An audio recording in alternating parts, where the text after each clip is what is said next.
김현정의 뉴스쇼 금요일의 코너입니다. 한 주 동안에 가장 화제가 된 말들을 통해서 이번 주에 정치를 돌아보는 코너 말.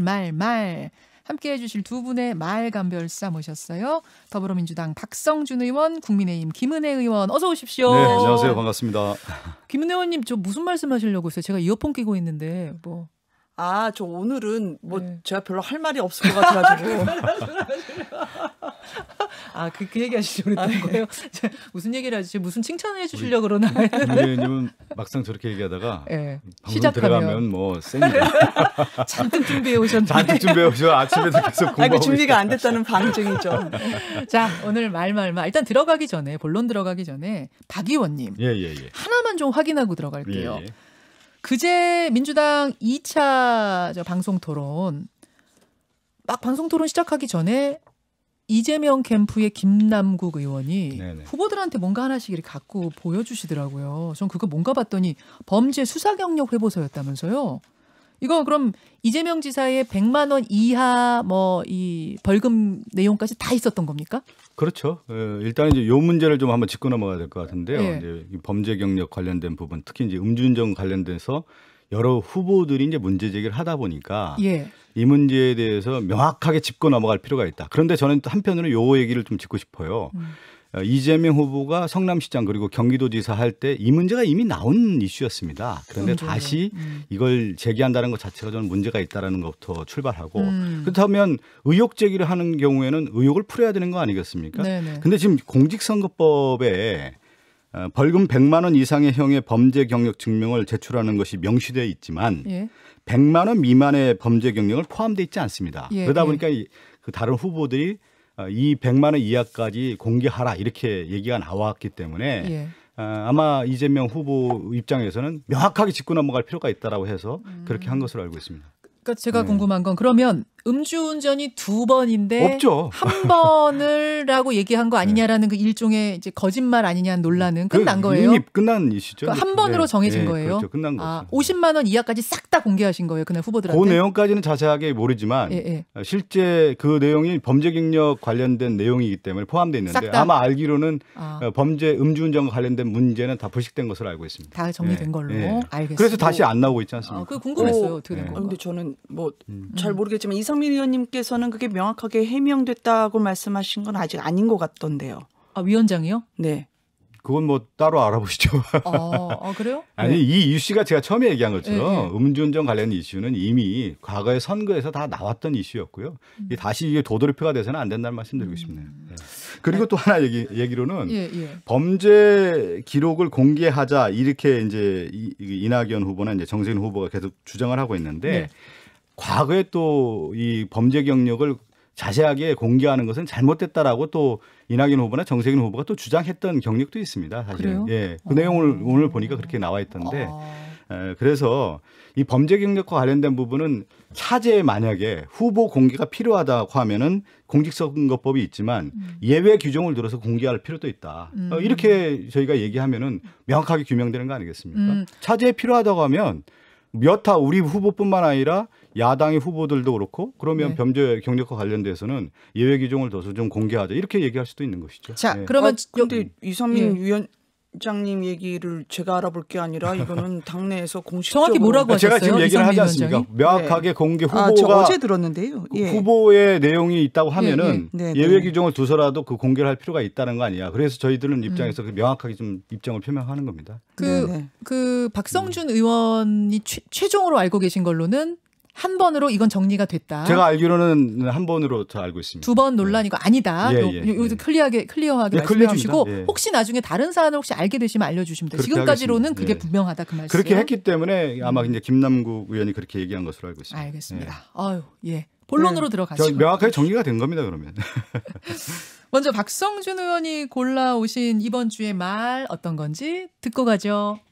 이제 프리드만의 그 책을 이렇게 보면은 거기에 다 나와요. 완전히 정말 먹으면은 사람이 막 그 병 걸리고 죽는 건 몰라도 예를 들어 부정식품이다 그러면 아니 없는 사람은 그 아래도 선택할 수 있게 더 싸게 먹을 수 있게 해줘야 된다 이거야. 이거 먹는다고 당장 어떻게 되는 것도 아니고, 그러니까 이거를 이렇게 올려놓으면은 예를 들면 햄버거 뭐 50전짜리도 먹을 수 있어야 되는데 50전짜리를 팔면서 뭐 위생이라든가 이런 퀄리티는 5불짜리로 맞춰놓으면은 그거는 소비자한테 이건 선택의 자유를 제한하는 거다. 7월 18일 매일경제와의 인터뷰에서 등장했던 이 부정식품이라는 말, 단어 이걸 골라오셨어요. 왜 이번 주에 말로 이걸 골라오셨을까요? 제가 예전에 이제 공부를 할 때 그리스 민주정을 연구했던 한나 아렌트라는 정치학자가 있어요. 근데 그 당시 모든 민주정이기 때문에 모든 시민들이 누구나 얘기를 할 수 있는 정치였기 때문에 그 당시 정치를 수다의 정치라는 표현을 쓰거든요.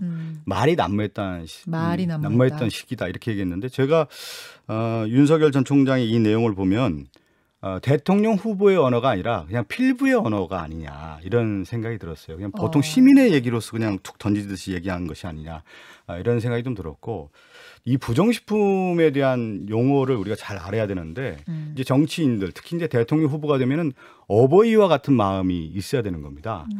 그러니까 국민들이 정말 잘 먹고 잘 사는지 이 부분을 잘 보살피는 것이 대통령 후보의 얘기인 건데 백성들이 과거에 보면요 가장 큰 걱정거리를 세 가지로 얘기하거든요. 그게 뭐냐면 배고픈 자가 먹을 수 없고 헐벗은 자가 입을 수 없고 고달픈 자가 쉴 수 없다. 이것을 이제 통치자가 잘 보살펴야 된다라는 것이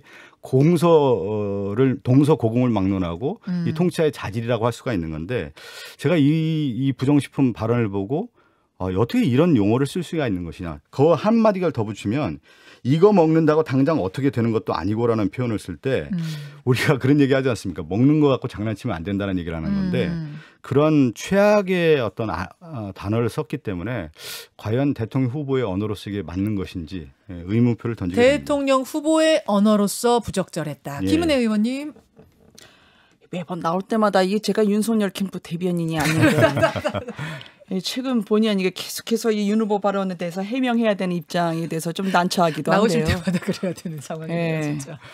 근데 한나 아렌트 말씀 주셔서 감사한데 한나 아렌트는 사실 전체주의, 국가주의에 대해서 연구를 많이 했죠. 이 국민이 부품화되는 그런 우리 지금 4년간의 우리가 혹시나 엿보게 되는 합법적 독재에 대해서 얘기하신 분이라서 그 논의를 앞으로 또 같이 했으면 좋겠습니다. 여기에 한나 아렌트가 들어가기보다는. 근데 이게 정치인들의 설화가 이게 뭔가 자꾸 비유를 하다가 사달이 나요. 그렇죠. 그렇기 때문에 제가 윤 후보 같은 경우에도 이제 전형적인 케이스 같은데 이러다가 이제 실험 프레임에 걸리지 않을까 우려를 합니다. 실험 프레임. 이게 다음에는 또 맞는 말을 해도 그걸 자꾸 이제 실험처럼 듣게 된다는 거죠. 그래서 국민의 건강이나 안전이라는 게 공감대 확보 차원에서는 굉장히 중요한 말인데 자꾸 이 말이 검찰에서 위에서 내려오는 그런 행정사건 수사가 너무 과도하니까 수사권 남용하지 않도록 하자라는 취지를 이렇게 비유를 들다가 된 게 아닌가. 부정식품 비유를 들다가. 근데 잘못 선택했다 그 말씀. 적절한 비유 아니죠. 적절한 비유 아니죠. 그 이제 후쿠시마 발언이 어제 또 하나가 터졌어요. 앞에 뉴스연구소에서도 잠깐 소개를 해드렸는데 이건 부산일보 인터뷰였습니다. 후쿠시마 원전 폭발 없었다. 방사능 유출 안 됐다. 이런 발언을 했다가 몇 시간 후에 이 부분이 삭제가 됐는데 근데 이건 어쩌다가 이런 발언을 하셨대요? 혹시 좀 알아보셨어요? 김 의원님이 물론 그 캠프는 아니지만. 안 알아봅니다. 그냥 국민의 입장에서 그냥 들어봅니다. 뭐라고 지금 해명을 하세요? 윤 캠프에서는. 아마 이제 윤석열 후보 캠프에서는 그 얘기인 것 같아요. 문재인 정부에서의 탈원전이라는 게 멀쩡한 월선 1호기도 멈춰 세웠잖아요. 그게 이제 더 이상 지속되면 안 된다. 그래서 국가의 우리의 생태계 또 국가 경쟁력 그리고 나아가서 국민들을 힘들게 했으니까 이 부분을 비판하려고 했던 말 같아요. 특히 체르노빌이나 아니면 후쿠시마를 비유한 게 제가 볼 때 맞는지 모르겠는데 체르노빌에 비해서 일본의 원전 같은 경우에는 자체적으로 설계 결함보다는 지진이나 해일에 의해서 그게 이제 원자로가 녹아졌고 수소 폭발이 된 거였기 때문에 이게 기본적으로 우리의 원전의 안전성을 좀 더 강조하려고 했던 게 아닐까. 그렇지만 방사능이 체르노빌보다는 일본의 후쿠시마가 덜 나왔긴 하지만 우리 국민들의 안전은 덜 나왔다 더 나왔다 문제가 아니잖아요. 그렇죠. 방사능 유출은 다 알죠. 그렇죠. 그게 누출이라고 하죠. 유출은 이제 수사기관에서 유출이고, 전 누출이라고 얘기하고 싶은데 그런 면에서 조금 더 발언의 취지를 나중에 이랬다라고 해명하기보다는 처음부터 어떤 단어, 어떤 구를 꺼내든지 일관성과 타당성 있게 얘기하는 것도 정치인 발언의 숙명이다. 그렇게 얘기하고 싶어요. 그러면 원전이 폭발한 건 아니다. 즉 시스템 자체는 안전한 거였다라는 얘기를 하다가 어떻게 말이 잘못 나와가지고 방사능 유출은 안 되지 않았습니까? 이렇게 나온 거다. 그런 지금 해명을 하고 있는 거죠. 네, 그러니까 모든 걸 다 네. 러시아 체르노빌하고 비교하려고 하다 보니까 우리가 보면 이제 그러니까. 전체적인 맥락을 좀 살펴봐야 하는데 윤석열 후보가 어디서 출발을 해야 되냐면 국민의 생명과 안전을 어떻게 생각하고 있는지에 대한 부분부터 들어가야 되는 겁니다. 부정식품이라든가 이런 방사능 물질 유출에 대한 문제도 국민의 생명과 안전이라고 하는 목적을 가지고 이 통치자가 이렇게 바라보고 접근을 하면은 이 문제가 발생하지 않는 건데 따로 떨어져 생각을 하는 것이죠. 분리되는 생각을 갖고 있기 때문인데 부정식품도 누적이 되면 큰 병이 되는 거고요. 방사능 물질도 누적이 됐을 때 큰 병이 되는 거고 국민의 민감도나 체감도로 봤을 때는 이 문제가 워낙 크기 때문에 후쿠시마에서 나온 생선 누가 먹겠습니까? 그리고 부정식품 예를 들어서 급식과 관련된 부정식품을 나왔을 때 그 회사 망하고요. 학교도 문을 닫아야 될 정도로 심각한 문제입니다. 그 정도의 심각성을 갖고 국민의 생명과 안전이라는 것이 무엇인지에 대해서 통치가 생각을 했다고 하면은 후보가 생각했다고 하면은 이라는 언어가 나오지는 않는다. 저는 근본적인 어떤 철학의 문제가 아닌가 생각이 들어요. 단순한 말실수가 제가 아닌 얘기한 철학의 것은 문제가 국가의 아니냐는. 통치 철학이라고 하는 후보자의 통치 철학이라고 하는 것은 궁극적 목적은 뭐냐면 국민과 생명의 안전을 보호하고 보장하는 거에 있는 겁니다. 생명이라고 하는 측면에서 접근을 해야 되는데 여기가 출발이 돼 있지 않기 때문에 이런 실수들이 계속 반복되는 것이죠. 철학의 부재 아니냐라는 건 어떻게 보세요? 단순 실수가 아닌. 이게 좀 어떤 거든 실수가 나오면 그게 이제 철학의 부재다라고 연결하면 나중에 저희가 얘기할 게 없어져요. 근데 저는 이게 윤석열 후보가 아마 과학 뭐든지 접근할 때 판도라 영화를 하나 보고 원전 안 돼라고 하는 그런 접근보다는 철저하게 과학적으로 따져보자라는 그런 취지였을 것 같다는 생각이 들더라고요. 왜냐하면 우리가 가압경수로라고 우리나라에서 채택하는 것과 다른 나라에서 일본이나 러시아의 이제 체르노빌이나 후쿠시마는 비등경수로라고 어쨌든 우리가 훨씬 더 설계가 안전할 수 있다라는 걸 말을 강조하려고 했던 것 같고 다만 그게 국민들이 느낄 때 안전, 건강 그런 게 사실 제일 중요하잖아요. 네네. 그래서 제가 볼 때 밀턴 프리드만 책보다는 뭐 폴 그루먼이라든지 무조건 시장 만능, 자유주의를 강조하는 것에서 조금 더 이번 휴가 때 다른 책을 보시면 어떨까? 그 책을 권유한다. 지금 우리 김원혜 의원이 폴 그루먼은 주로 칼럼이었기 때문에 차라리 케인즈나 세뮤얼슨 같은 책을 읽으시는 것도 어떨까? 지금 밀턴 프리드만 얘기를 하셔서 그런데 사실은 미국의 큰 흐름이 있지 않습니까? 케인지안하고 통화주의 합하고 이제 밀턴 프리드만 같은 경우는 시장을 강조하는 거고요. 케인지안은 이제 정부 역할을 강조하는데 누구나 이제 정부 실패라든가 시장 실패에 대한 어떤 목소리가 크기 때문에 수정하고 바꾸기는 합니다. 그런데 밀턴 프리드만의 영향을 받았던 레이거노믹스, 대처리즘, 신자유주의 물결이 일어나다가 시장 만능주의에 의해서 부익부 빈익빈 양극화 현상이 컸고요. 2008년도에 서브프라임 모기지 사건이 있고 이 신자유주의의 문제가 크다 보니까 미국에서 새로운 어떤 여론이 등장하지 않습니까? 그런데 과거에 밀턴 프리드만 책 하나 가지고 지금 윤석열 총장이 모든 문제를 접근하고 있다는 것이 큰 문제인 것 같고요. 저는 앞서 얘기한 것처럼 국가가 해야 될 역할이 무엇인지 미국 책만 보지 말고 국가란 무엇인가라는 책이 있어요. 유시민 전 장관이 쓴 책. 이것부터 한번 읽어보면은 국가가 해야 될 역할이 무엇인지를 잘 정리가 되어 있습니다. 그래서 이번 휴가철에 뭐 폴 크루먼 책도 좋고 스티글리츠 책도 좋고 여러 책이 있지만 국가란 무엇인가를 제가 한번 추천해드리고 싶네요. 네. 꼭 읽어보시기 바라겠습니다. 규제 만능주의를 철폐하자. 그러니까 필요한 규제는 해야 되지만 필요 없는 규제에 대해서 과도하게 국가가 개입하는 것은 안 된다라는 거는 저는 그건 찬성을 해요. 그렇기 때문에 이게 모든 것을 시장을 밀어내고 국가만이 가야 된다라는 소득주도 성장, 소득주도 복지라고 좀 부르지만 그거나 부동산도 어쨌든 국민의 삶에 대해서 국가가 모든 것을 해결해 줄 테니 국민들은 우리가 지정한 곳에 살아라라는 그런 시각에 대한 교정은 있어야죠. 그렇기 때문에 저도 시장 만능에 찬성하지 않습니다. 시장의 부족한 부분을 반드시 국가가 채워줘야 되지만 이런 식으로 다 밀어버리고 국가가 할게. 그건 우리가 충분히 그동안 고통스러웠죠. 그러니까 시장의 역할은 충분히 인정을 하는 거죠. 너무 역조 있게 가죠. 지금. 아니 이제 경제적 자유에 대한 부분이 워낙 이제 얘기를 많이 하다 보니까 사실은 부익부 빈익부 이런 문제가 나와서 경제적 불평등을 해결하고자 하는 복지국가가 등장하는 거고 정치적 불평등을 해결하고자 하는 민주주의 어떤 물결들이 계속 있어 왔던 겁니다. 그래서 이 부분을 우리가 이제 규제에 대한 부분을 얘기를 많이 하긴 하는데 지금 전 세계적인 물결의 위기 국면이 이란 말이죠. 그러면 시장에만 맡겨서 되겠느냐. 이제 규제에 대한 부분은 완화하거나 풀어주는 문제는 확실히 하되 국가의 역할, 정부의 역할이 분명히 있거든요. 이런 대전환기 위기에서는 정부의 역할도 매우 중요하다라는 측면에서의 윤석열 후보가 접근을 해서 좀 국가의 큰 그림을 좀 다시 한번 좀 생각해 줬으면 하는 제가 바람이 듭니다. 끊겠습니다. 왜냐하면 이렇게 가면 이제 신자유주의냐 복지냐 작은 정부 큰 정부 이 논의는 대선 후보들 나오셔가지고 한 2시간짜리로 해야 될 내용이라 오늘은 여기까지로 정리를 하고 아무튼 뭐 윤석열 후보가 지금 말실수 실언을 많이 하고 있고 거기다가 뭐 이렇게 머리 왔다 갔다 하는 거라든지 다리를 좀 이렇게 넓게 벌려 앉히는 거라든지 이런 것까지 계속 구설에 오르고 있어서요. 나름대로는 지금 고치려고 많이 노력을 하신다면서요. 컨설팅을 받으신다고 컨설팅도 하더라고요. 받는다고. 그리고 이제 반려견 그 토리와 함께 0.1cm씩 줄여 나가겠다 그렇게 말씀도 하시던데 SNS 상에서 이렇게 그냥 유쾌하게 풀어 가주셨으면 좋겠어요. 원래 그렇게 정치인들이 컨설팅도 받고 그래. 아니, 사실 저도요. 제가 모르는 버릇이 있더라고요. 제가 인터뷰할 때 손을 굉장히 크게 썼었더라고요. 몰랐어요.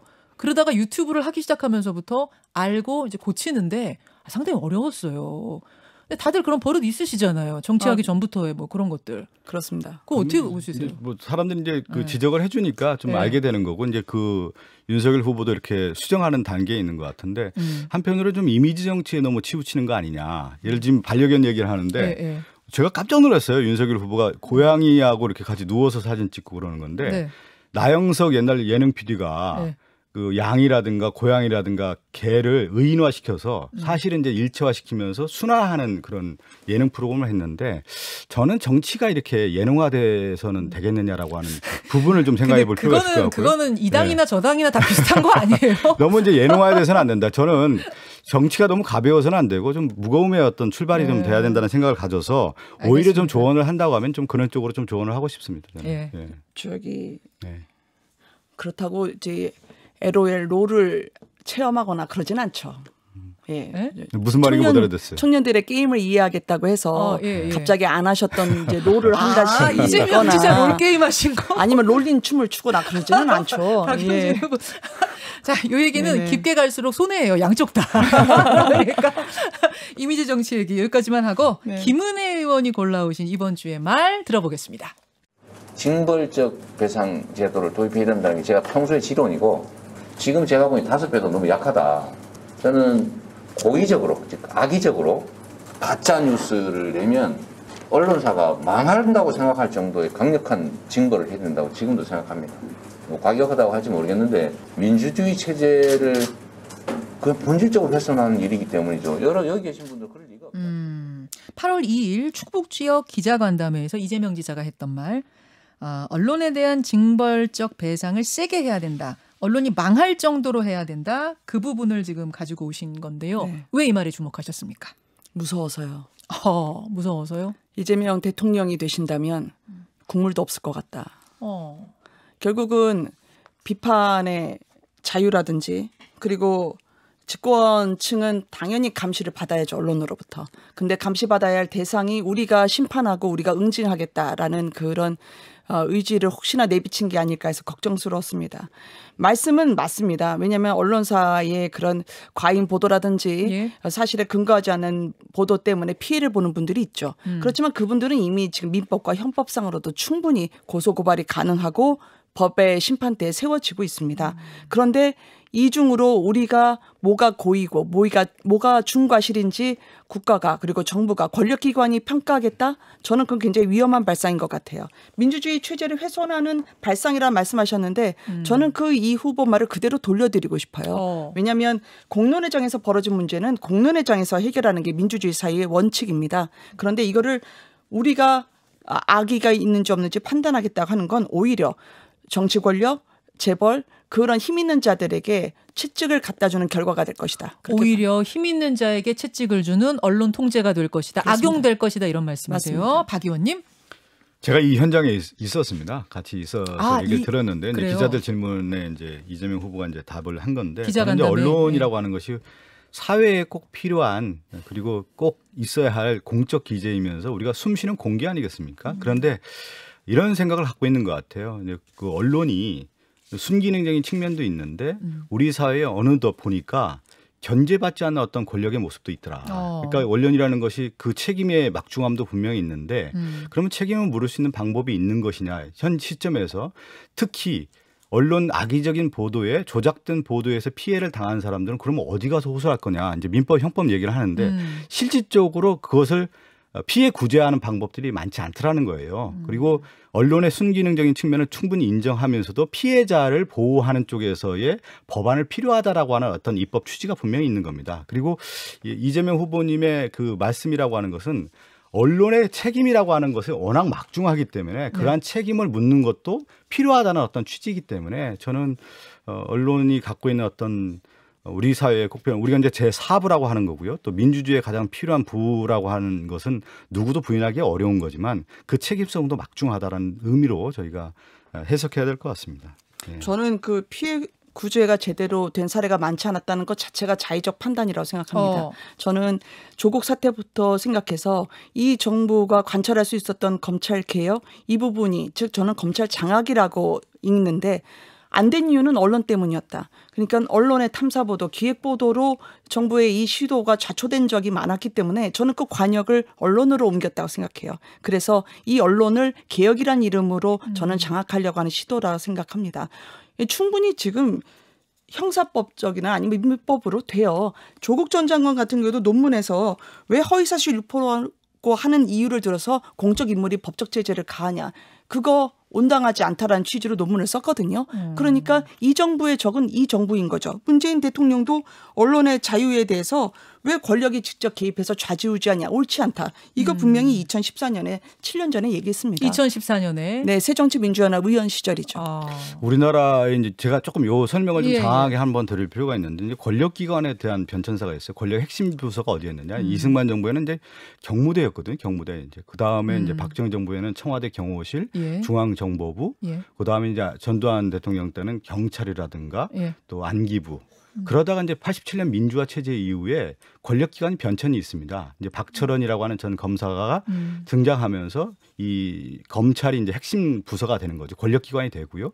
민주화와 더불어서 언론의 이제 그 실질적인 어떤 역할들이 많이 등장하면서 권력기관화 되는 부분이 있었던 겁니다. 그래서 민주주의의 가장 기본 원리이 견제와 균형의 원리인데 검찰의 부분이라든가 언론이 그 기능이 충분히 있지만 견제받지 않는 권력이지 않느냐라고 하는 부분들에 대해서 국민들의 시선이 있었던 거죠. 그래서 오늘날 검찰 개혁이라고 하는 수사 기소 분리라는 것이 나오게 된 거고 언론도 마찬가지입니다. 견제받지 않는 권력 아니냐? 그러면 책임이 막중한데 그 권한에 비해서 아직까지 그러한 부분에 대해서 미흡하다. 그러면 언론개혁에 대한 부분이 있는데 그 단초가 어디서 출발해야 되느냐? 국민들의 볼 때 시각으로 볼 때는 피해 구제에서부터 출발하는 것이 맞지 않느냐. 그 피해 규제가 그렇죠. 지금으로서는 가장 필요한 부분에 대한 입법 취지에서 출발했다라는 점에서 바라봐야 된다. 그러니까 제가 지금 설명하는 것은 민주주의의 기본 원리와 한국의 권력기관 변천사에서 바라볼 때 국민들, 그러니까 국정원이라든가 경찰이라든가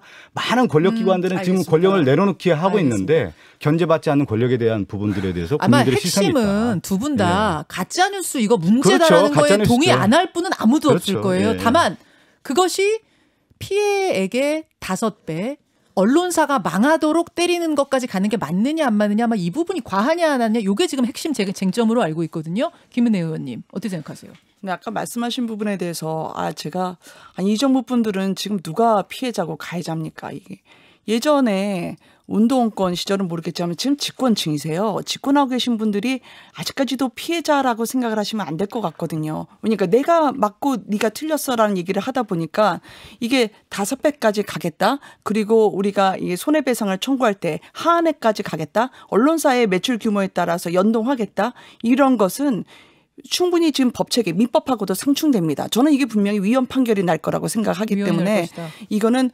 오죽하면 문체부 차관까지 나와서 우리가 이거 문제가 상당히 많은 것으로 알고 있다는 취지로 이야기를 했겠어요. 오죽하면 안건도 미리 얘기하지 않고 기습 상정하고 처리를 했겠어요. 저는 민주당이 이 법이 갖고 있는 독소 조항을 알고 있기 때문에 그 조급함이 반영돼서 이렇게 급하게 체할 정도로 몰아붙이고 있다라고 생각을 합니다. 이게 언론은요 가금류가 아니에요. 언론은 길들이는 그런 대상이 아니라는 거죠. 그러니까 그 지금 시각으로 볼 때 이제 80년대 언론 검열이 있었던 시기에서의 어떤 기준을 가지고 보는 건데 우리나라는 이제 절차적 민주주의라고 했을 때 이 자유권적 기본권, 언론, 출판, 집회, 결사의 자유가 충분히 보장된 나라입니다. 그리고 그 법에 대한 호소에 대한 부분도 법치주의가 다 기반됐기 때문에 큰 문제가 없는 건데 제가 처음에 입법 취지는 이제 언론의 책임성 그러면서 피해 구제에 있다라는 얘기를 하는데 네.